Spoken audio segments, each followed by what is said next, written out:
जब जिला डीएम अनीता शर्मा अपनी बीमार बूढ़ी मां के इलाज के लिए अस्पताल पहुंची तो वहां के डॉक्टरों, नर्सों और सभी कर्मचारियों ने उन्हें गरीब और भिखारी समझकर धक्का देकर बाहर निकाल दिया। उन्होंने कहा था कि यह अस्पताल तुम जैसे लोगों के लिए नहीं है और तुम्हारे पास यहां इलाज कराने की योग्यता भी नहीं है। इससे अच्छा होगा कि तुम कहीं और जाओ और अगर इलाज नहीं करा सकती तो रहने दो। वैसे भी इनकी उम्र हो गई है, अब इलाज करवा के कोई फायदा नहीं होगा।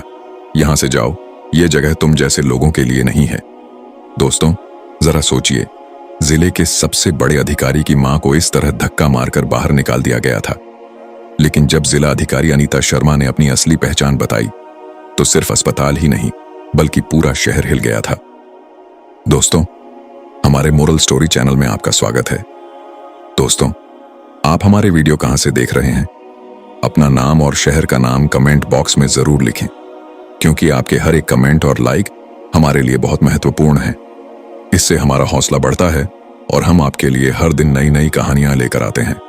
और हाँ, अगर आपने अभी तक चैनल को सब्सक्राइब नहीं किया है तो कर लें, वीडियो को लाइक करें और दोस्तों और परिवार के साथ शेयर भी करें। तो चलिए बिना देर किए वीडियो शुरू करते हैं। जिला अधिकारी की मां का अपमान, एक गरीब का दर्द और एक अधिकारी का न्याय। सुबह का समय था, हवा में हल्की ठंडक थी। जिला अधिकारी अनीता शर्मा अपने दफ्तर में काम में व्यस्त थीं। उन्हें जरा भी अंदाजा नहीं था कि आज का दिन उनकी जिंदगी का सबसे मुश्किल दिन होने वाला है। उनकी मां, जिनकी उम्र अब बहुत हो चुकी है, हर रोज की तरह सब्जी खरीदने बाजार निकली थीं। अब उनके लिए चलना फिरना आसान नहीं था। धीरे धीरे एक एक कदम रखती हुई वह सब्जी बाजार पहुंची, लेकिन अचानक भीड़ के बीच उन्हें दिल का दौरा पड़ा। वह भरी धूप में वहीं जमीन पर गिर गईं और उनका शरीर बिल्कुल सुस्त हो गया। आधा घंटा बीत गया। लोग आ रहे थे और जा रहे थे। ठेले वाले अपना सामान बेच रहे थे। कुछ लोग खड़े होकर देख रहे थे, कुछ फुसफुसा रहे थे, लेकिन कोई मदद के लिए आगे नहीं आया। किसी ने एक बूंद पानी भी नहीं दिया, उन्हें उठाया नहीं और न ही एम्बुलेंस को बुलाया। उस भीड़ में सिर्फ दर्शक थे। इंसानियत कहीं खो गई थी। इसी भीड़ में एक शख्स था, रवि। मदद करने के बजाय उसने अपना मोबाइल निकाला और वीडियो बनाना शुरू कर दिया। मैं आपको अभी अस्पताल लेकर जा रही हूं। उन्होंने तुरंत एम्बुलेंस बुलाई और तेजी से अपने कपड़े बदले। उन्होंने अपनी यूनिफॉर्म उतारकर भूरे रंग का सलवार सूट पहना और मां को लेकर जिले के सबसे बड़े सरकारी अस्पताल पहुंची। वहां पहुंचकर वह सीधे बड़े डॉक्टर राजेश के पास गईं। उन्होंने कहा, डॉक्टर साहब, मेरी मां की हालत बहुत खराब है, कृपया तुरंत इलाज शुरू करें। लेकिन डॉक्टर राजेश ने कुछ देखे सुने बिना ही रूखेपन से कहा, यहां इलाज नहीं होगा, आप इन्हें किसी और अस्पताल ले जाएं, कहीं और अच्छी तरह कोशिश करें। अनीता की आवाज दर्द और गुस्से से कांप रही थी। उन्होंने कहा, डॉक्टर साहब, मैं जानती हूं कि यह जिले का सबसे बड़ा अस्पताल है और इसीलिए मैं यहां आई हूं। मेरी मां की हालत बहुत गंभीर है। अगर यहां इलाज नहीं हुआ तो उनकी जान को खतरा है। पैसे की चिंता मत कीजिए, जितना भी खर्च होगा मैं दूंगी। डॉक्टर राजेश ने एक ठंडी हंसी के साथ जवाब दिया, आप देंगी? क्या आपको लगता है कि आपके पास इतने पैसे हैं कि आप यहां का इलाज करवा पाएंगी? सुनिए, अगर आप खुद को भी बेच देंगी तो भी इनका इलाज नहीं होगा। वैसे भी आप जैसे लोगों के पास तो खाने के पैसे भी नहीं होते। ये सुनकर अनीता का खून खौल उठा। उनका चेहरा गुस्से से लाल हो गया, लेकिन उन्होंने खुद को संभाला। गहरी सांस लेकर उन्होंने कहा, देखिए, मैं गरीब हूं या अमीर, इससे आपको कोई फर्क नहीं पड़ना चाहिए। आपका काम है इलाज करना। मैंने तो कहा कि जितना खर्च होगा मैं दूंगी। पैसे की चिंता मत कीजिए, बस मेरी मां का इलाज अभी शुरू कीजिए, नहीं तो आपको बहुत पछताना पड़ेगा। डॉक्टर ने हंसते हुए तंज कसा, अगर मैं इलाज नहीं करूंगा तो मुझे पछताना पड़ेगा? क्या मैं आपका कोई रिश्तेदार हूं कि पछताऊंगा? आप मेरा क्या कर लेंगी? फालतू की बातें मत कीजिए और इन्हें लेकर घर जाइए। वैसे भी इनकी उम्र हो गई है। अब कुछ हो भी गया तो आपको क्या फर्क पड़ता है?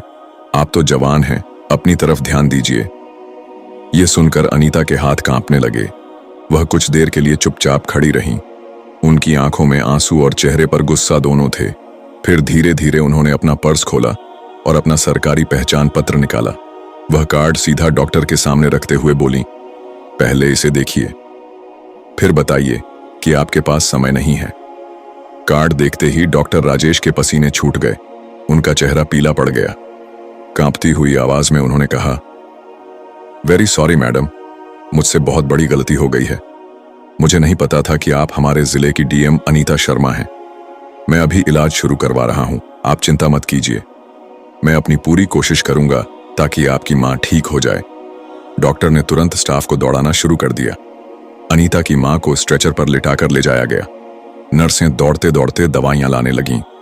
अनीता वहीं खड़ी थीं। बाहर से वह शांत दिख रही थीं, लेकिन अंदर उनके दिल में गुस्सा उबल रहा था। वह मन ही मन सोच रही थीं, यह लोग सरकारी अस्पताल में गरीबों के साथ ऐसा करते हैं।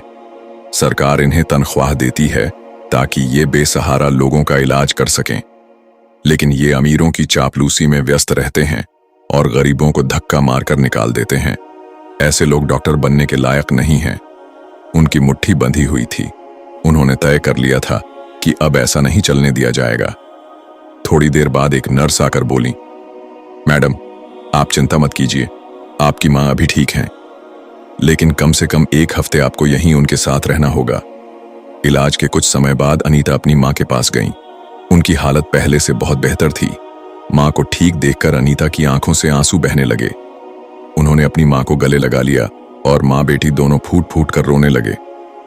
मां मन ही मन सोच रही थीं कि उन्होंने अपनी बेटी को पढ़ाने के लिए कितने कष्ट सहे थे, और अनीता सोच रही थीं कि अगर आज उनकी मां न होती तो वह कभी यहां तक नहीं पहुंच पाती।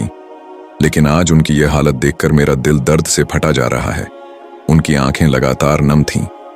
अगली 2 दिन और 2 रात अनीता अपनी मां के पास ही अस्पताल में रहीं।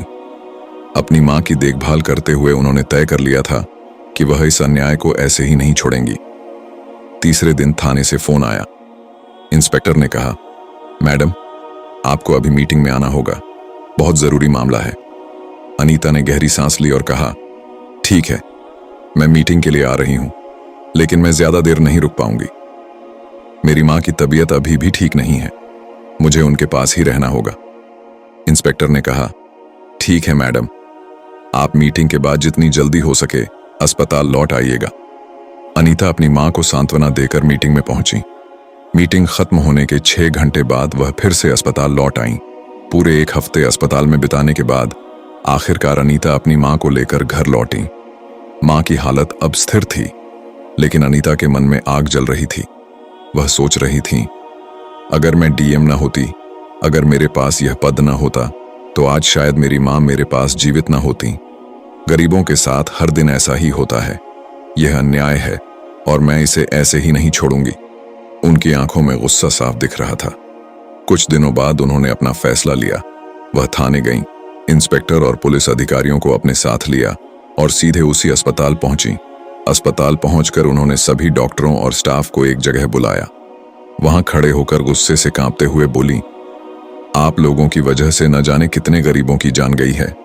सरकार आपको तनख्वाह देती है ताकि आप गरीबों का सहारा बने, उनकी जान बचाए, लेकिन आप लोग यहां सिर्फ अमीरों की चापलूसी और गरीबों का अपमान करने का काम करते हैं। उनकी आवाज और ऊंची हो गई। 1 हफ्ते पहले आप लोगों ने मेरी मां के साथ जो किया वह सिर्फ मेरे साथ नहीं बल्कि हर गरीब के साथ होता है। किसने आपको यह अधिकार दिया कि आप किसी को उसकी हैसियत दिखाएं, किसी को गरीब कहकर बाहर निकाल दें? याद रखना, आप लोग अपनी हैसियत तब समझ पाएंगे जब मैं आप सबको इस पद से हटा दूंगी। अब मैं आप लोगों के खिलाफ कड़ी कार्रवाई करूंगी ताकि आप समझ सकें कि इंसानियत के साथ खेलने का अंजाम क्या होता है। पूरा अस्पताल सन्न रह गया। डॉक्टरों के चेहरे पर डर साफ दिख रहा था। अस्पताल का सबसे बड़ा डॉक्टर आगे आया। उसने हाथ जोड़कर और सिर झुकाकर कहा, मैडम, हमें माफ कर दीजिए, हमसे बहुत बड़ी गलती हो गई है। भविष्य में हम ऐसी गलती दोबारा कभी नहीं करेंगे। हम हर मरीज का इलाज पूरी कोशिश करके करेंगे, चाहे उनके पास पैसे हों या ना हो। डॉक्टरों के माफी मांगने के बाद भी अनीता शर्मा का गुस्सा शांत नहीं हुआ। उन्होंने ठंडी लेकिन सख्त आवाज में कहा, आप लोग जितनी भी माफी मांगे या सिर झुकाइए, मैं आप लोगों को माफ नहीं करूंगी, क्योंकि आप लोगों ने सिर्फ मेरे साथ नहीं, न जाने कितने लोगों के साथ ऐसा किया है। कितने गरीब यहां से अपमानित होकर वापस गए हैं, जिनकी जान आप लोगों ने लापरवाही में ले ली है। इससे अच्छा है कि ऐसे लोग डॉक्टर न रहें, इसलिए माफी की उम्मीद मत कीजिए। मैं ऐसा फैसला लूंगी कि भविष्य में कोई मरीज यहाँ अपमानित नहीं होगा। उनकी बात सुनकर सभी स्टाफ घबरा गए। सब हाथ जोड़कर कहने लगे, मैडम, हमें माफ कर दीजिए। हम समझ गए हैं कि हमसे गलती हुई है। हमें हर मरीज को इंसान मानकर समान नजर से देखना चाहिए। भविष्य में हम सबका अच्छी तरह से इलाज करेंगे। किसी के साथ कोई भेदभाव नहीं होगा। हमें एक और मौका दीजिए। अनीता शर्मा कुछ देर के लिए चुप होकर उनकी तरफ देखती रहीं। उनके मन में दुविधा चल रही थी कि क्या वे सच में सुधर जाएंगे या फिर वही करेंगे जो वे इतने सालों से करते आ रहे हैं। कुछ पल सोचने के बाद उन्होंने गहरी सांस ली और कहा, ठीक है, मैं आप लोगों को इस बार छोड़ रही हूं, लेकिन याद रखना, यह मेरी आखिरी चेतावनी है। अगर भविष्य में कभी किसी गरीब की आवाज मेरे कानों तक आई, अगर किसी मरीज के साथ दुर्व्यवहार किया गया या इलाज में लापरवाही बरती गई, तो आप में से कोई भी इस अस्पताल में काम नहीं कर पाएगा। मैं आप सबको नौकरी से निकाल दूंगी और ऐसी सजा दूंगी कि आप जिंदगी भर याद रखेंगे। बेहतर होगा कि अभी से सुधर जाओ और हर मरीज को इंसान मानकर उसका इलाज करो। उनकी बात सुनकर सभी स्टाफ चुप हो गए। सबके चेहरे शर्म और डर से झुक गए। अनीता ने इंस्पेक्टर और पुलिस अधिकारियों को इशारा किया और कहा, चलो। वह वहां से चली गई। उस दिन के बाद से अस्पताल का नजारा बदल गया। डॉक्टरों को समझ आ गया था कि जिंदगी हर इंसान के लिए बराबर कीमती होती है, चाहे वह अमीर हो या गरीब। उन्होंने अपना रवैया बदला और हर मरीज को इंसानियत की नजर से देखना शुरू किया।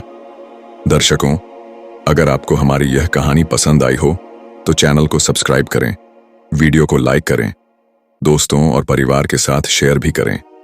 तो इसी तरह अगले वीडियो में मिलते हैं।